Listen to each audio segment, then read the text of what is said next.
What topics specifically about people like myself, LGBTQ Floridians, are not appropriate to teach in the classroom? Is it topics about how LGBTQ people love one another? Is it topics about our marriages, which are legal in the United States and in Florida? Is it conversations about our families? I ask that you not ask questions or answer questions in ways that are personal to other members. We've had a great substantive conversation today. Members have been talking about bill lines and places of the bill and questions. I ask that we keep our questions to the substance of the bill.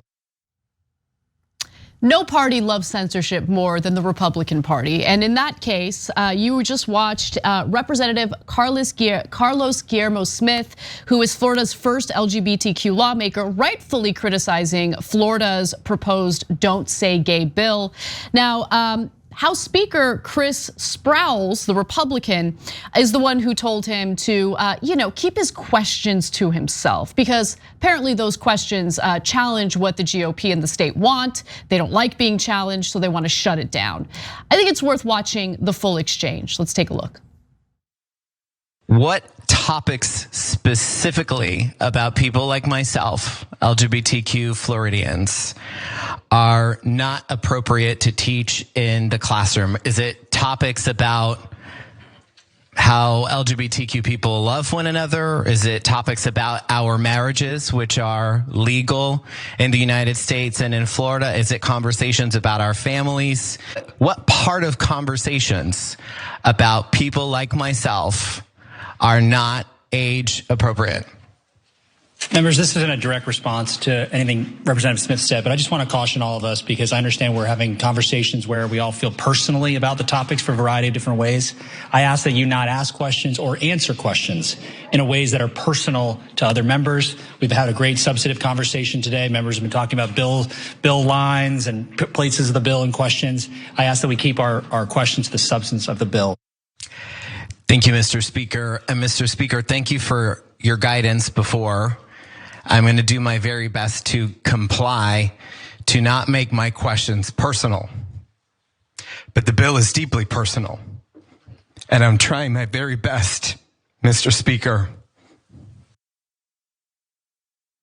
So that, the video ends with him getting emotional, and it's a powerful video, especially because he's not only just standing up for himself, but standing up for all of these Floridians who will be victimized by this proposed legislation that, make no mistake about it, is being proposed only because the Republican Party has nothing to offer you. Nothing more than fear, nothing more than manufactured culture wars, which does end up hurting innocent people, okay, including people in their own state.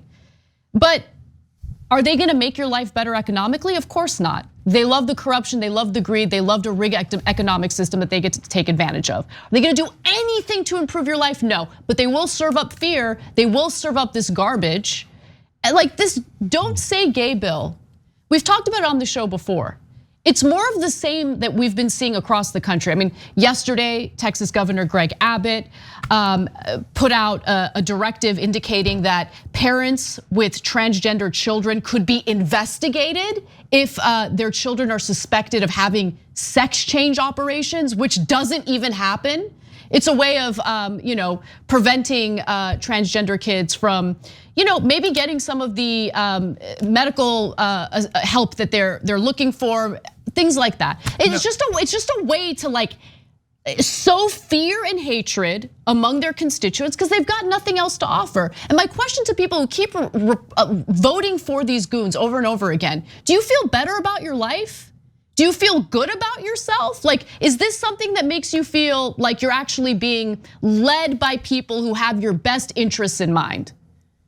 I just don't get it. Okay, so. And all politics is personal. Don't give me that garbage. All politics is personal. You know why? Because politics is about policy, it's about leadership, it's about decisions that impact your life, especially on a local level. Yeah. So let me be clear. First of all, is this personal? Yeah, they're saying there's something wrong with you, and we don't want our kids even knowing about people like you. It is the definition of hate. And what's particularly galling, guys, is that they then say, hey, but don't ask the other representative who would like to ban your existence anything personal about his opinions, because it might offend him. You say my very existence is so horrible that you don't want to expose children to it.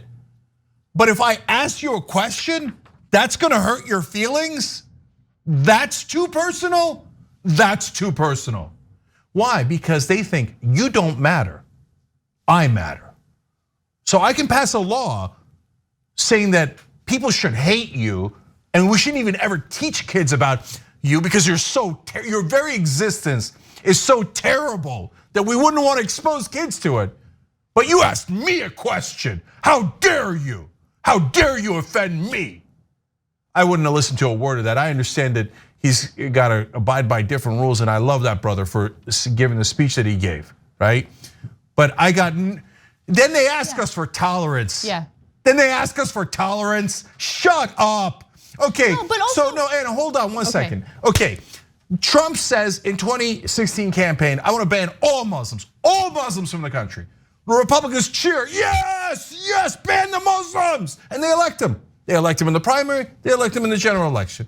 Then they say to me, oh, don't make it personal. What do you mean? You said you would ban me. I'm a Muslim immigrant from Turkey. I'm atheist now, but I wasn't when I immigrated. And they don't ask for, oh, wait, are they atheists? What's their personal opinions? No, they're like, we hate all Muslims and we want to ban all of them. I'm not asking you their opinion. You come from a Muslim country and you're Muslim. We despise you and do not want you in the country. We think you're all guilty, all of you. All of you are guilty. What? Why are you making it personal? They say, why are you making it personal? No. People who believe that are bigots. No, it's worse than that though. The Republican lawmaker there who shut it down, he's a coward, right? Because you're endorsing this legislation. So why don't you be a tough guy and explain in his face why it is that you think that this is answer his questions. If you're championing legislation, you should be ready and willing to answer any and all questions about it. You should be able to stand up for it. But he shut it down because he's a coward and he doesn't want to have to answer those questions. So that chair I don't know what his position on this bill is. He's the speaker, I think, yeah, right? So, but that guy thinks, offending every gay person in the state is irrelevant. I don't know them, they have no power and I hate them. They're at a best case scenario, no matter how he's voting, he thinks all of you are irrelevant, okay? But you're questioning one of the elites? One of the people in this esteemed institution? How dare you, dear sir? Don't make this personal. Okay, Republicans that vote for things like that hate gay people. Why are we having a debate? And because the right wing will say, I don't want to ban anyone learning from something as terrible as being gay, but I'm not anti-gay, and let's have a debate about it. I'm not having a debate. You're a hateful prick. You're a terrible person. You're a terrible person. I want to ban all Muslims. But you can't call me a bigot because my feelings will get hurt. Right, yeah, exactly. How stupid are you that you can't understand that simple argument? And then people will say to me with a straight face, name one thing that Trump did that was racist. But I think what's transpiring among Republicans across the country, whether it be these anti-CRT crusades, the don't say gay bills, the anti-trans proposals, all that stuff. It's even worse because do a lot of these Republican lawmakers hate the disenfranchised groups that I just mentioned? Yeah, I think that they do. But I think that there's a significant portion of them who are actually pretty indifferent to these groups. But what they do, because they have no other choice, like they have no other option, they have nothing else to offer up to their constituents. They have nothing to use to pander to their constituents. So what they do is they choose people who are powerless, people who have been discriminated against historically, people who have been treated poorly in society. They literally go after the most powerless people in order to fearmonger and pander to their constituents. Whether they hate them or not is irrelevant. They use them, they exploit them for their own political purposes. You see that happen with reproductive rights all the time, all the time. That's why you'll have people like Donald Trump who, when he wasn't running for president, had no problem with abortion. I mean, the same thing happened with Ronald Reagan. Ronald Reagan, when he was governor of California, he actually expanded access to abortion. And then once he realized that, hey, I can get in bed with the evangelical vote and it'll be politically advantageous, he was on the mission to ban abortion. Yeah. And that's super relevant. A lot of the garbage that takes place among the Republican Party, especially when it comes to taking rights away from people, is about pandering to the worst elements of society because that's the only thing they can do. That's all they can appeal to. What else are they gonna offer up? Policies that would actually improve your lives? No, they're not gonna do that. That would actually take courage. That would actually take leadership. That would take a spine. And the very so-called strongmen, the tough guys who claim that they're so tough and we're gonna protect national security, we're gonna do this and that. They can't even stand up for their own garbage legislation. They have to shut down questions about it. So this is when people catch feelings.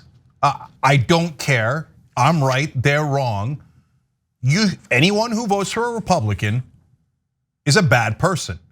Republicans are the only ones trying to pass anti-LGBTQ laws all across the country.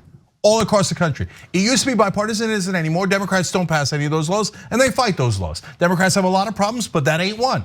Republicans say, we hate gay people, we hate gay people, we hate gay people. You vote for a Republican, you are allowing them to pass laws that hate gay people. That means you're a terrible person. And he's right, that representative's right. Say what's wrong with him, go ahead, say it.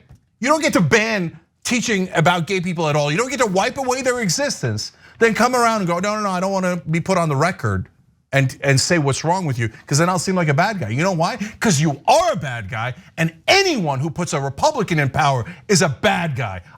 Right now, the entire party is toxic, filled to the rim with bigots, homophobes, and racists, and they pass laws like that day in and day out. And by the way, if you're not if you're not in the LGBTQ community, you know what we do as progressives and decent people? We fight for someone we don't know. You fight for our brothers and sisters. You fight for our gay brothers and sisters. We fight back together. We don't ever let these monsters deny our existence, no matter who we are on this side. We stick together, we fight together, and we don't accept the conventional wisdom in America, which is you can say anything you want about minorities, you can say anything you want about the left, you can say anything you want about people that have no power. But if you ever say something about the powerful, oh, you're offending people, you're making it personal. I don't give a damn. Yes, I'm making it personal. You're a terrible person if you believe that. A terrible person. And just to add weight to what you're saying, Cenk, about how this is what the Republican Party is. This is pretty breathtaking. More than 170 anti-gay or anti-LGBTQ bills have been proposed by the Republican Party, by conservative state lawmakers last year, and already surpassing last year's 139 in total. At least 69 of them centered on school policies, according to Freedom for All America. So they've been tracking this. So again, more than 170 anti-gay bills in less than 2 months since the start of this year. So in 2 years, over 300 anti-gay bills, all by Republicans, the party of hate. That is a fact. It's a fact. It might be an inconvenient fact for some of you who say, oh, well, yeah, I know, but I like tax cuts and I'm greedy, and I like to hate. Okay, but it's a fact. Just admit it. And yeah, goddamn right we should fight back. And we're not gonna have tolerance for their intolerance. No deal, no deal. I don't care what person in power yells at us. Don't ever accept their bigotry, their homophobic actions, etc. We fight back. They are immoral. They have less morals than us. We have to fight back against evil, immoral people like that. Thanks for watching The Young Turks, really appreciate it. Another way to show support is through YouTube memberships. You'll get to interact with us more. There's live chat emojis, badges. You've got emojis of me, Anna, John, JR. So those are super fun. But you also get playback of our exclusive member-only shows and specials right after they air. So all of that, all you gotta do is click that join button right underneath the video. Thank you.